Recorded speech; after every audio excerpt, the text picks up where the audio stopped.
Bonjour et bienvenue dans cette vidéo. Nous allons voir aujourd'hui pourquoi les victimes de pervers narcissiques minimisent-elles les violences.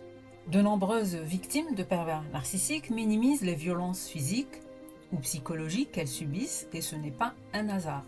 C'est le résultat de mécanismes psychologiques puissants, de traumatismes profonds et de facteurs sociaux étouffants. Dans cette vidéo, on va explorer les 5 grandes raisons. Commençons par le premier point qui est l'emprise psychologique et la dissociation cognitive. Les pervers narcissiques, comme on le sait, ont un talent particulier, celui de retourner la réalité, à travers la culpabilisation, le gaslighting, les critiques incessantes.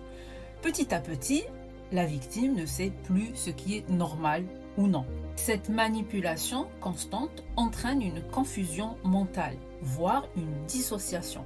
Les violences deviennent alors banalisées, voire perçues comme méritées. Le deuxième point est le traumatisme complexe. Être sous emprise pendant des mois, voire des années, des décennies, provoque un traumatisme durable. On parle ici de troubles de stress post-traumatique complexe. La victime ne sait plus reconnaître le danger. Elle se blâme malheureusement elle-même et elle peut même développer une forme d'alliance inconsciente avec l'agresseur. Et ce phénomène, c'est l'identification à l'agresseur.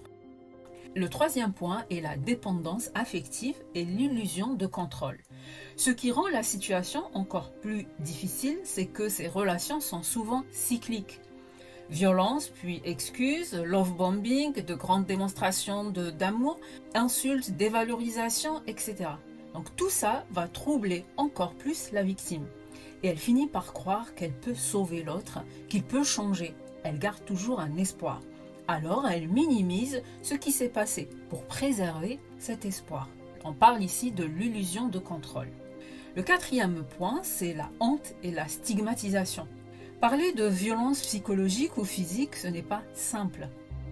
La honte, la peur de ne pas être cru, de perdre ses enfants ou son statut social, tout cela pousse beaucoup de victimes à se taire. Le rapport de l'OMS en 2013 confirme que la honte est l'un des plus grands freins à la dénonciation.